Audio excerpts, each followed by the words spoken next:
Hello friends, आज का हमारा टॉपिक है Kepler's law of planetary motion. Kepler के ग्रहीय गति के नियम। तो सबसे पहले हम देखेंगे केपलर्स कौन थे। तो केपलर का नाम था, केपलर का पूरा नाम था जॉन्स केपलर। जॉन्स केपलर ये उनका पूरा नाम था। ये हिंदी में मैं लिख देती हूँ, जॉन्स केपलर। ये कौन थे? जॉन केपलर एक जर्मन मतलब जर्मनी के एस्ट्रोनॉमर, मैथमेटिशियन एंड एस्ट्रोलॉजर थे। एस्ट्रोनॉमर मतलब खगोल विज्ञानी, मैथमेटिशियन का मतलब गणितज्ञ और एस्ट्रोलॉजर मतलब ज्योतिषी। जो जॉन्स केपलर थे वो जर्मन के थे, खगोलीय विज्ञानी, गणितज्ञ और ज्योतिषी थे। इनका उम्र ज़्यादा उम्र इनका स्पेस में देखते हुए गया। स्पेस के जो खोज था ना, स्टार, सन्स, प्लैनेट्स, उन सब के खोज में चला गया। और उन्होंने केपलर्स उनका नाम था, इसकी वजह से इस लॉ का नाम पड़ा केपलर्स लॉ, केपलर का नियम। प्लैनेटरी मोशन, प्लैनेट मतलब ग्रहीय गति के नियम, मतलब जो स्पेस में सन है, सन के चारों तरफ प्लैनेट्स मूव करते हैं, घूमते हैं, उनका गति का कितने नियम है? 3 नियम है। वो तीनों नियम को हम इसमें पढ़ेंगे। तो चलिए तीनों नियम को स्टार्ट करते हैं। तो केपलर के कौन कौन से लॉ थे? केपलर्स के ग्रहीय गति के 3 नियम थे। Kepler first law, Kepler second law and Kepler's third law. Kepler's first law को हम लॉ ऑफ इलिप्स भी बोलते हैं। ऐसा क्यों बोलते हैं, ये जब हम फर्स्ट लॉ पढ़ेंगे ना उसमें मैं एक्सप्लेन करूँगी। सेकेंड लॉ को बोलते हैं law of equal areas and third law को बोलते हैं द लॉ ऑफ हार्मोनिक्स। तीनों को अलग अलग हम पढ़ेंगे तो आपको पता चल जाएगा कि फर्स्ट लॉ को लॉ ऑफ इलिप्स क्यों कहते हैं, सेकेंड लॉ को लॉ ऑफ इक्वल एरियाज क्यों कहते हैं एंड थर्ड लॉ को लॉ ऑफ हार्मोनिक्स क्यों कहते हैं। तो चलिए पहले फर्स्ट लॉ को देखते हैं, Kepler's first law. Kepler's first law, कक्षाओं का नियम। केपलर्स का प्रथम नियम, कक्षाओं का नियम। इसमें क्या है? All planets move around the sun in an elliptical path. सारे प्लैनेट, जितने ग्रह हैं, सूर्य के चारों तरफ चक्कर लगाते हैं। इलिप्टिकल पाथ मतलब पहले हम ये समझेंगे इलिप्टिकल पाथ का मतलब। ये सर्कल है, वृत्ताकार, इसका एक रेडियस होता है r, जो सब जगह सेम होता है। यहाँ पे भी उसका इतना ही डिस्टेंस रहेगा, यहाँ भी उतना ही डिस्टेंस रहेगा, यहाँ भी सेम डिस्टेंस रहेगा। अगर r है 10 सेंटीमीटर तो यहाँ पे भी 10 सेंटीमीटर, यहाँ भी 10 सेंटीमीटर, यहाँ भी 10 सेंटीमीटर, यहाँ पे भी 10 सेंटीमीटर, सब जगह वही सेम रेडियस रहेगा। लेकिन ये, इसको हम इलिप्स बोलते हैं। ये है इलिप्स, ये है सर्कल और ये है इलिप्स। इलिप्स मतलब हिंदी में दीर्घ वृत्ताकार। तो इन दोनों में क्या डिफरेंस होता है? इसमें एक सेंटर है, सर्कल का एक सेंटर होता है, इलिप्स का 2 सेंटर होता है, एक यहाँ और एक यहाँ। इसका 2 सेंटर होता है। मतलब हम कह सकते हैं इसके पास 2 फोकस है। सर्कल के पास 1 फोकस है, इलिप्स का 2 फोकस है। 2 फोकस, 2 है, फोकस 2 है। एक से ज़्यादा कोई भी चीज़ होता है तो प्लूरल हो जाता है। तो फोकस का प्लूरल, इसको हम क्या बोलेंगे? फोकस को फिर हम यहाँ पे बोलेंगे फोकी। इसलिए हमने यहाँ पे FOCI फोकी लिखा है, ऑफ इलिप्स। इलिप्स के फोकी पे मतलब दोनों में से किसी एक पे। फोकस का प्लूरल है ये, 2 फोकस है ना इसके पास। इलिप्स और सर्कल में क्या डिफरेंस है? देखिए, सर्कल में 1 फोकस होता है, इलिप्स के पास 2 फोकस होता है। एक और चीज़, इलिप्स से आप कहीं पे भी डिस्टेंस मेज़र करेंगे ना, जैसे ये 2 इलिप्स है, कोई भी एक पॉइंट आप इस पे चुन लीजिए। यहाँ पे मैंने ये वाला पॉइंट चुना, ठीक है। ये जो इसका सर्कमफेरेंस है, इस पे कोई भी एक पॉइंट चुन लीजिए। ये वाला पॉइंट चुना, यहाँ से एक लाइन जोड़ दीजिए और इस फोकस से, दोनों फोकस से इसके पास एक लाइन जोड़ दीजिए। ये वाला हो गया L1 और ये हो गया L2। तो हमेशा L1 प्लस L2 कांस्टेंट होगा। कांस्टेंट होगा का मतलब कि अगर इन दोनों को जोड़ करके 100 सेंटीमीटर आता है तो सर्कल पे दूसरा ले लीजिए पॉइंट, ये वाला पॉइंट ले लिया हमने, ठीक है। यहाँ से फोकस से ही जोड़ना है, कहीं और से नहीं, फोकस से जोड़ना है। इस फोकस से यहाँ हमने जोड़ लिया, इस फोकस से जोड़ लिया। ये वाला L3 है, ये वाला L4 है। तो जब हम L3 और L4 को जोड़ेंगे ना, तो ये भी उतना ही आएगा जितना L1 और L2 को जोड़ने से आया था। कांस्टेंट उतना ही रहेगा, ये भी 100 सेंटीमीटर ही आएगा। अगर ये 100 सेंटीमीटर आया ना, तो ये भी 100 सेंटीमीटर ही आएगा। मतलब ये कि आप सर्कल पे कहीं पे भी पॉइंट बना लीजिए, आपका मन है यहाँ पे पॉइंट बना लीजिए, ये वाला पॉइंट हमने लिया, दोनों यहाँ से भी जोड़ दीजिए और इस फोकस से भी, दोनों फोकस से जोड़ दीजिए। तो इन दोनों को ऐड करेंगे, इसको आप ले लीजिए L5, इसको ले लीजिए L6।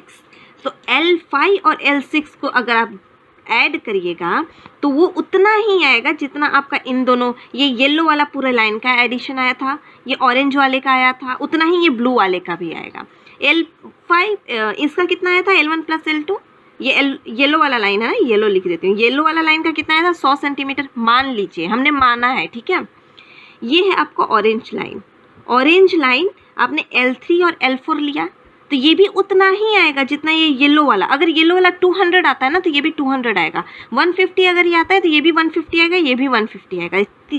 कहीं पे भी इसके सर्कमफ्रेंस पे आप कहीं पे भी पॉइंट ले लीजिए। चलिए एक और पॉइंट ले लेते हैं।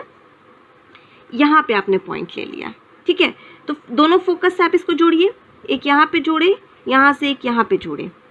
ये आप ले लीजिए L7, ये वाला ले लीजिए L8। तो L7 और L8 को अगर आप प्लस करेंगे तो वो भी इनके बराबर ही आएगा। L7 + L8 भी 100 सेंटीमीटर ही आएगा। ये आपका इलिप्स होता है। इलिप्स का कॉन्सेप्ट मैं आपको बता रही थी कैसे होता है, ठीक है। तो ये आप हमारा जो सोलर सिस्टम होता है ना, वो ऐसे होता है, इलिप्टिकल पाथ में होता है, ऐसे इलिप्स में होता है, सर्कल नहीं होता, इलिप्स में होता है। और यहाँ पे 2 फोकस होता है, F1 F2, 2 फोकस होते हैं। फिर से पढ़िए इसको।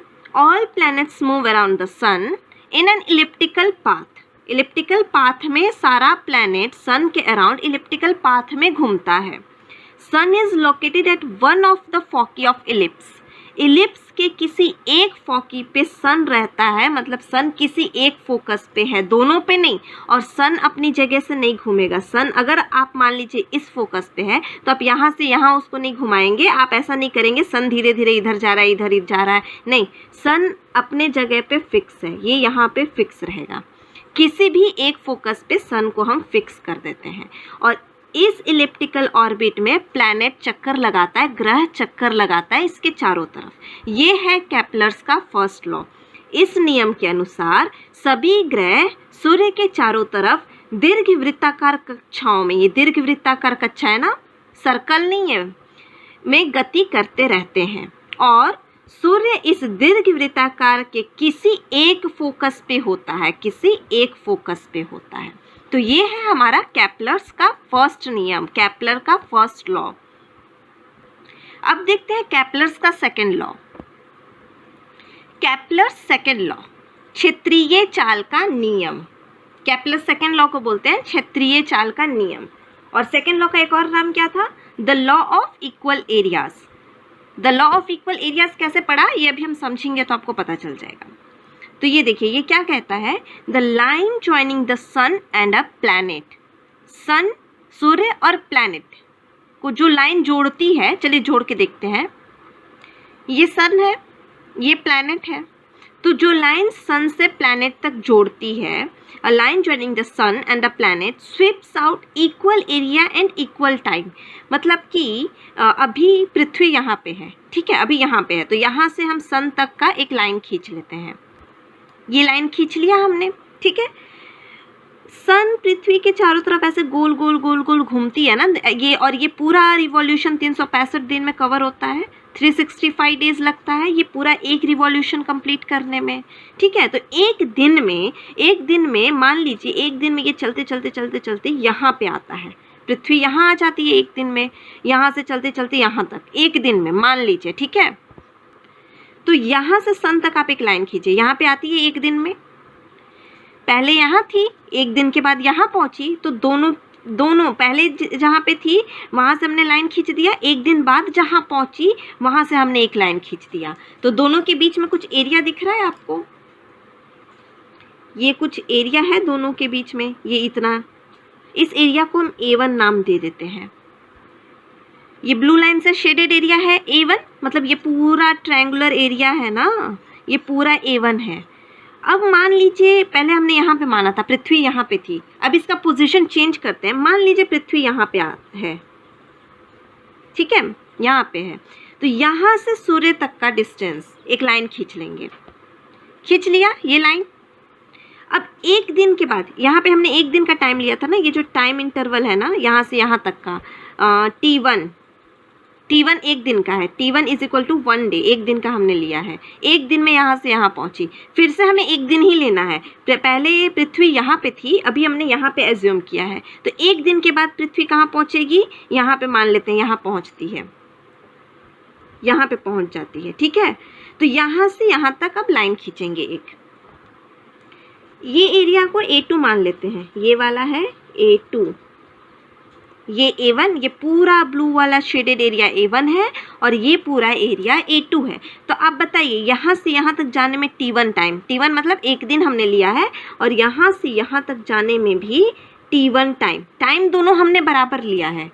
तो ये क्या कहना चाहता है कि पृथ्वी एक दिन में, मतलब जितना टाइम ले रही है उतने दिन में, जहाँ पे देखिए यहाँ पे कम ट्रैवल की ना, इतनी दूर गई, यहाँ पे ज़्यादा दूर ट्रैवल कर लिया। इससे आपको एक और चीज़ पता चल रहा है, पृथ्वी का ऐसा नहीं है कि यहाँ हो यहाँ हो यहाँ हो, उसका स्पीड सेम नहीं रहता, उसका स्पीड चेंज हो रहा है।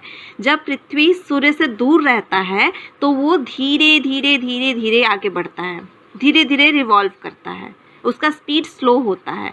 लेकिन जब ये सूर्य के पास में आ जाता है तो उसका स्पीड तेज़ हो जाता है। ऐसा क्यों? क्योंकि पृथ्वी और सूर्य के बीच एक ग्रेविटेशनल फोर्स लग रहा है, ग्रेविटेशनल फोर्स लग रहा है, गुरुत्वाकर्षण बल लग रहा है। तो जब ये दूर है तो दोनों के बीच में ग्रेविटेशनल फोर्स कम लगेगा, एक दूसरे के तरफ खींचने वाला जो बल है वो कम लगेगा, ये दोनों का एक दूसरे के लिए जो बल है वो कम लगेगा। जब ये दोनों एक दूसरे के पास आ जाएंगे तो ग्रेविटेशनल फोर्स बढ़ जाएगा और ये ऐसे तेज़ी से घूम जाएगा, तेज़ी से आगे बढ़ेगा। तो यहाँ पे उसका स्पीड तेज़ हो जाता है जब वो सूर्य के पास आता है, और जब वो सूर्य से दूर होता है ना तो उसका स्पीड कम होता है। तो इससे एक चीज़ पता चला कि पृथ्वी जब पूरा अपना चक्कर लगाती है अपने ऑर्बिट में, तो हर जगह पे उसका स्पीड अलग अलग होता है, हर जगह पे उसका स्पीड सेम नहीं होता।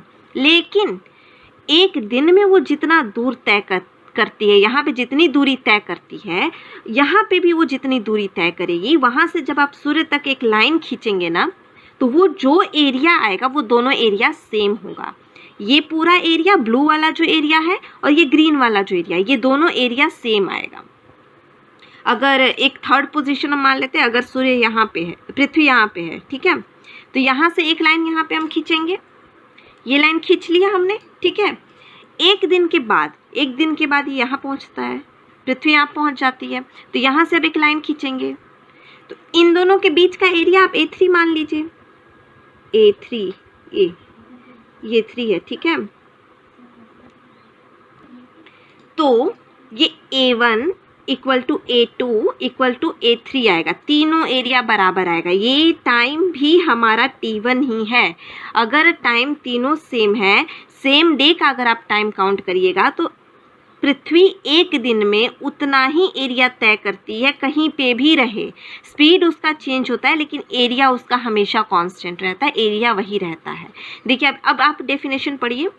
अ line joining the sun and a planet sweeps out equal area in equal time. Equal area cover करता है इक्वल टाइम में। एक दिन में जितना एरिया कवर किया, यहाँ पे भी एक दिन में उतना ही करेगा। Equal area sweeps out equal area in equal times. Times तीनों जगह इक्वल है ना, यहाँ भी T1, यहाँ भी एक दिन का लिया, यहाँ भी एक दिन का लिया, यहाँ भी एक दिन का लिया।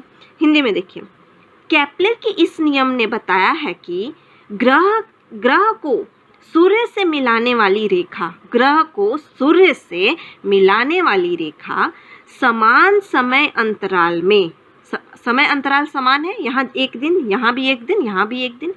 समान समय अंतराल में समान क्षेत्रफल तय करता है। समान क्षेत्रफल तय किया ना, यहाँ पे A1 एरिया ट्रैवल किया, ये पूरा एरिया A1, यहाँ पे भी A2 जो है उतना ही है जितना A1 है, A3 उतना ही है जितना ये है, सब बराबर है। तो बस डिफरेंस क्या होता है कि इसका स्पीड अलग अलग होता है। अगर सूर्य से दूर रहेगा तो उसका स्पीड धीरे धीरे पृथ्वी आगे बढ़ेगी, अगर यहाँ आएगा ना तो ऐसे फटाक से ऐसे आगे बढ़ेगा तेजी से, ठीक है। तो ये आप देखिए, ये क्या था, ये जो एरिया वाला नियम है ना, क्षेत्र वाला नियम है ना, कि ये जितना एरिया यहाँ कवर किया समान अंतराल में उतना ही एरिया कवर करेगा, इसीलिए इसका नाम क्या था, ये देखिए क्षेत्रीय चाल का नियम। केपलर सेकंड लॉ क्या है, क्षेत्रीय चाल का नियम। अब आप एक बात बताइए, पृथ्वी कहाँ पे रहेगा तो सूर्य के सबसे निकट रहेगा, यहाँ पे, और कहाँ पे पृथ्वी रहेगा तो सूर्य के दूर रहेगा, सबसे ज़्यादा दूर यहाँ पे।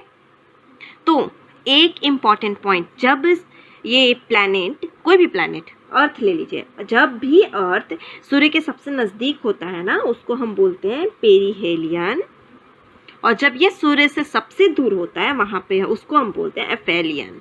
ओके, पेरिहेलियन मीन्स उपसौर, एफेलियन मीन्स अपसौर। सबसे नज़दीक पृथ्वी सूर्य के कब होती है, 3-4 जनवरी को, और सबसे दूर कब होता है, 3-4 जून को। This is most important question. Okay, अब हम आते हैं केपलर्स थर्ड लॉ पे। केपलर्स थर्ड लॉ, इसको हम बोलते हैं परिक्रमण काल का नियम। तो इस रूल को पढ़ने के पहले हम कुछ चीज़ समझेंगे इसमें। देखिए, अभी हमने ये तो समझ लिया कि सूर्य के चारों तरफ इलिप्टिकल ऑर्बिट में पृथ्वी चक्कर लगाती है या कोई भी ग्रह चक्कर लगाता है इलिप्टिकल ऑर्बिट में, ठीक है। तो ये जो बड़ा वाला लाइन है ना, इस पॉइंट से इस पॉइंट तक, इसको हम बोलते हैं मेजर एक्सिस, और ये जो ब्लू वाला लाइन दिख रहा है ना, ये छोटा है, सबसे छोटा वाला डिस्टेंस के पास में है, बीच में से निकला है, एकदम बीच में से, और ये इधर बीचों बीच में से निकला है, ये इसको बोलते हैं हम माइनर एक्सिस। इसका डिस्टेंस आप A मान लीजिए, इसका डिस्टेंस आप B मान लीजिए, ठीक है। ये आधा, मेजर एक्सिस का हमने आधा लिया है, तो पूरा मेजर एक्सिस का डिस्टेंस कितना होगा, मेजर एक्सिस का डिस्टेंस कितना होगा, ये वाला A प्लस ये वाला A, 2A हो जाएगा। वैसे ही माइनर एक्सिस का डिस्टेंस क्या होगा, ये B और ये नीचे वाला B, 2B हो गया, ठीक है। ये अब अभी याद रखिए, केपलर्स के थर्ड लॉ इसी के ऊपर से है, ठीक है। तो उसके समझने के पहले ये वाला पॉइंट हमने समझ लिया। एक और पॉइंट है वो टाइम पीरियड। टाइम पीरियड क्या होता है, टाइम पीरियड, इसको हम T से डिनोट करते हैं। Time taken by a planet to complete one revolution. किसी भी प्लैनेट को एक पूरा रिवॉल्यूशन कंप्लीट करने में जितना टाइम लगता है ना, उसको हम टाइम पीरियड कहते हैं। एक पूरा रिवॉल्यूशन अगर यहाँ से स्टार्ट करता है तो ये ऐसे घूम के यहाँ तक पूरा आने में जितना टाइम लगता है उसको हम टाइम पीरियड T से डिनोट करते हैं। पृथ्वी के लिए कितना है, पृथ्वी के लिए 365 डेज है। पृथ्वी को अपना पूरा ये रिवॉल्यूशन कंप्लीट करने में 365 डेज लगता है, इसी को टाइम पीरियड T बोलते हैं। अब याद रखिएगा आप कि T क्या है, T आएगा इस केपलर्स थर्ड लॉ में, T आएगा। T देख लिया, वैसे ही R को याद रखेंगे। R क्या है, mean radius, the average distance between a planet and the सन।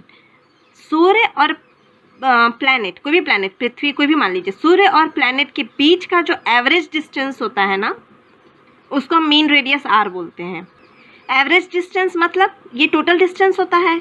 जैसे सूर्य और पृथ्वी, यहाँ रहेगा तो कम डिस्टेंस, यहाँ रहेगा तो उससे यहाँ ज़्यादा डिस्टेंस, यहाँ उससे कम, यहाँ कम, यहाँ कम। अगर पृथ्वी यहाँ रहेगा तो और कम। देखिए दूसरा फिगर में मैं आपको बताती हूँ, इसमें देखिए पृथ्वी यहाँ है तो ज़्यादा डिस्टेंस, यहाँ है तो कम डिस्टेंस, यहाँ है तो दोनों के बीच का डिस्टेंस, अलग अलग जगह पे अलग अलग डिस्टेंस आ रहा है ना। तो सारे डिस्टेंस का आप जो एवरेज निकालेंगे ना, उसको आप R बोलते हैं। जैसे ये इतना, मीन डिस्टेंस मतलब कि आप सारे डिस्टेंस को यहाँ पे कितना है, यहाँ पे कितना है, यहाँ पे कितना है, सबको ऐड करके एवरेज निकालेंगे, उसको हम R बोलते हैं। तो इसमें हम R लेंगे A के बराबर, कि मान लीजिए मीन डिस्टेंस इतना है, A के बराबर है। ये देखिए ये सन है, ये प्लैनेट एक है, एक दूसरा प्लैनेट है, प्लैनेट 1 प्लैनेट 2, अलग अलग 2 प्लैनेट है, ठीक है। तो मीन रेडियस इसका आप एक r मान लीजिए और इसका मीन रेडियस अलग। देखिए ये वाले प्लैनेट का, सब प्लैनेट का मीन रेडियस अलग अलग होगा। ये जो इसका रेडियस कम होगा, ये जो दूर है उसका मीन रेडियस ज़्यादा होगा। इसका मीन रेडियस r1 है, इसका मीन रेडियस r2 है, ठीक है। और टाइम पीरियड मैंने आपको समझाया था, टाइम पीरियड क्या होता था कि यहाँ से इसको पूरा एक रिवॉल्यूशन कंप्लीट करने में जो टाइम लगता है वो टाइम पीरियड होता है। तो इसका t1 है, मतलब कि इसको यहाँ से लेकर के यहाँ तक पूरा घूमने में t1 टाइम लगता है। ये वाले प्लैनेट को यहाँ से लेकर के यहाँ तक पूरा घूमने में t2 टाइम लगता है, ठीक है। इसका रेडियस ज़्यादा है और इसका टाइम t2 लगता है। तो थर्ड लॉ क्या कहता है, केप्लर्स का तीसरा नियम क्या कहता है कि इसको घूमने में जितना टाइम लगा ना t1, जितना टाइम लगा t1, तो उसका स्क्वायर, t1 का square is directly proportional to जितना इसका रेडियस है ना, मीन रेडियस r1 उसका क्यूब। t1 का स्क्वायर इक्वल टू r1 का क्यूब, मतलब जितना रेडियस है ना, मीन रेडियस का आप क्यूब निकाल लीजिए। जितना आएगा उसका अंडर रूट t1, देखिए t1 लेंगे सिर्फ t1 तो कितना आएगा, t1 डायरेक्टली प्रोपोर्शनल टू, यहाँ से स्क्वायर हटेगा तो यहाँ अंडर रूट में आ जाएगा ये। तो r1 जितना मीन रेडियस है ना, डिस्टेंस तो आपको पता है, अर्थ से सन का मीन डिस्टेंस सब प्लैनेट का आपको पता होगा, इस प्लैनेट का इतना है, इस प्लैनेट का इतना है, वो फिक्स रहता है।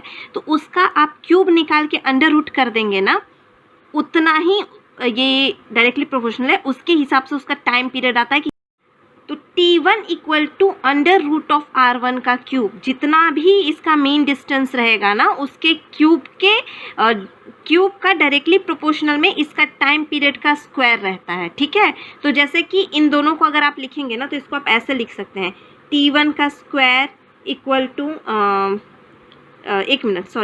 इक्वल टू r1 का ये क्यूब, t2 का square is directly proportional to r2 का क्यूब। तो इससे आपको ये पता चलता है कि t का square is directly proportional to r cube. ये आपका केप्लर्स का थर्ड लॉ है। मीन डिस्टेंस, जितना मीन डिस्टेंस है उसका क्यूब कर लेंगे तो उसका जो ये रिवॉल्यूशन का टाइम पीरियड है ना, ये टाइम पीरियड उसके स्क्वायर के प्रोपोर्शनल में आता है। तो जैसे कि मान लीजिए t का स्क्वायर अपॉन r का क्यूब इक्वल टू एक कांस्टेंट आएगा ना, आप इसको ऐसे लिख सकते हैं, t का स्क्वायर इक्वल टू कोई एक कांस्टेंट होगा मल्टीप्लाई बाई r का क्यूब। ये जब प्रोपोर्शनल का साइन हटता है तो इक्वल टू आता है, इक्वल टू के बाद एक कांस्टेंट कोई आएगा, प्रोपोर्शनल का साइन हटता है तो कोई कांस्टेंट आता है ना, इनटू r का क्यूब। तो r का क्यूब इधर जाएगा तो t स्क्वायर अपॉन r का क्यूब इक्वल टू कांस्टेंट ये होगा। तो ये जो कांस्टेंट है ना, वो सारे प्लैनेट के लिए बराबर रहेगा। ये कांस्टेंट जितना आया ना, उतना इसके लिए भी वही होगा, इसके लिए भी वही होगा, इसके आगे कोई ग्रह होगा उसके लिए भी वही होगा, सब के लिए कांस्टेंट होगा, ठीक है। Constant has the same value, constant का हमेशा वैल्यू सेम रहेगा, सेम वैल्यू। ये जो कांस्टेंट आएगा ना, उसका हमेशा सेम वैल्यू होगा फॉर ऑल द प्लैनेट्स, जितने ग्रह हैं सब के लिए इन द सोलर सिस्टम। सौरमंडल में जितने ग्रह होंगे, यहाँ पे जितने भी ग्रह होंगे, आगे होंगे, यहाँ होंगे, सब के लिए कांस्टेंट का वैल्यू बराबर आएगा, क्योंकि सब के रेडियस, मीन रेडियस के हिसाब से ही उसका टाइम पीरियड है सबका। इसका मीन रेडियस ज़्यादा तो टाइम पीरियड भी ज़्यादा, तो दोनों को डिवाइड करेंगे तो कांस्टेंट वही आएगा। ये देखिए, ये है केप्लर्स थर्ड लॉ का definition. The ratio of squares of the periods, the ratio of squares of the period of any two planets is equal to the ratio of cube of their average distance from the sun. इसको हम ऐसे लिख सकते हैं in general, ये वाला देखिए, यहाँ से हम समझ रहे थे ना, इसको हम ऐसे लिख सकते हैं, दोनों का, दो प्लैनेट का अगर हम रेशियो निकालेंगे ना, देखिए ये वाले का एक का ये आया, ये वाले का t1 का square is directly proportional to r1 का क्यूब, इसका क्या आया t2 का square is directly proportional to r2 का क्यूब। दोनों को हम साथ में लिखेंगे ना, तो इन जनरल हम ऐसा लिख सकते हैं, t1 का स्क्वायर अपॉन t2 का स्क्वायर इक्वल टू इसके बटा में ये, इसके बटा में ये, इक्वल टू करके ये r1 का क्यूब अपॉन R2 का क्यूब। कैपिटल आर, चलिए कैपिटल आर ही कैपिटल आर लिख देते हैं, ये कैपिटल आर फिर से लिख देती हूँ। देखिए T1 का स्क्वायर अपॉन T2 का स्क्वायर इक्वल टू R1 का क्यूब अपॉन R2 का क्यूब। इन जनरल हम इसको ऐसे लिख सकते हैं, दो प्लैनेट का अगर हम कंपेयर करेंगे ना तो हम ऐसे लिख सकते हैं, ठीक है। यही ये बोल रहा है डेफिनेशन में, the ratio of squares of the periods of two planets is equal to the ratio of cubes of their average distance from the sun. किसी भी ग्रह द्वारा सूर्य के चारों ओर एक पूरा चक्कर लगाने में जो समय लगा वो t है, t का वर्ग उसकी दीर्घ वृत्ताकार कक्षा के अर्ध दीर्घाक्ष की तृतीय घात के समानुपाती होता है। ये जो मैंने बताया उसी को लिखा हुआ है। तो ये था हमारा कैप्लर्स का तीसरा नियम, कैप्लर्स थर्ड लॉ। तो आइए हमने वहाँ पे जो फर्स्ट सबसे पहले देखा था ना, कैप्लर्स फर्स्ट लॉ उसको क्या बोलते हैं, कैप्लर्स सेकंड लॉ उसको क्या बोलते हैं, और कैप्लर्स थर्ड लॉ उसको क्या बोलते हैं, याद है आपको या नहीं याद है? फर्स्ट सबसे पहले इन तीनों डेफिनेशन को स्टार्ट करने के पहले मैंने आपको बताया था, कुछ याद आया इसको देख करके? कैप्लर्स फर्स्ट लॉ क्या बोलते हैं उसको? Law of ellipse. इलिप्स क्यों लॉ ऑफ इलिप्स?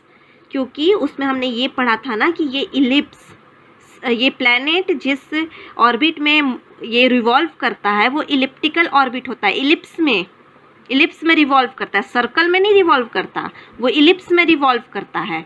इस लॉ में हमने यही पढ़ा था कि इस नियम के अनुसार क्या था, फर्स्ट नियम के अनुसार क्या था कि सभी ग्रह सूर्य के चारों तरफ दीर्घवृत्ताकार कक्षाओं में गति करते रहते हैं और सूर्य इस दीर्घवृत्त के किसी एक फोकस पे रहता है। इसमें दो फोकस में से किसी एक फोकस पे सन होता है, ये हमने पढ़ा था ना, इसलिए इसका नाम है लॉ ऑफ इलिप्स, इलिप्स का नियम। सेकेंड का क्या नाम था? कैप्लर सेकेंड लॉ का लॉ ऑफ इक्वल एरिया। इसमें हमने क्या पढ़ा था? इसमें हमने ये पढ़ा था ना कि ये जो इलिप्स है इसमें यहाँ पे तो सन है, ठीक है, तो अगर पृथ्वी यहाँ पे है तो यहाँ से यहाँ तक आने में जो एरिया कवर हुआ एक दिन में, अगर वो इतना एरिया कवर करता है और यहाँ पे एक दिन में इतना एरिया कवर करता है, तो एक दिन में या मान लीजिए 10 दिन ही लेते हैं, एक दिन में वो जितना एरिया कवर करेगा यहाँ पे भी वो एक दिन में उतना ही एरिया कवर करेगा, इक्वल एरिया कवर करता है, इसीलिए इसका नाम है law of equal area. Second law का नाम है law of equal area and third law का क्या नाम है? Law of harmonics. तो ये आपको याद रखना है, हो सकता है आपके MCQ में 1 मार्क्स में ये पूछ दिया जाए कि कैप्लर लॉ ऑफ इलिप्स कौन सा लॉ है, Kepler first law, Kepler second law या Kepler third law? Law of ellipse कौन सा है ये पूछ सकते हैं, या तो ये पूछ सकते हैं कि इक्वल एरिया वाला जो नियम है वो कौन सा नियम है, पहला है, दूसरा है, तीसरा है कैप्लर्स का, ठीक है।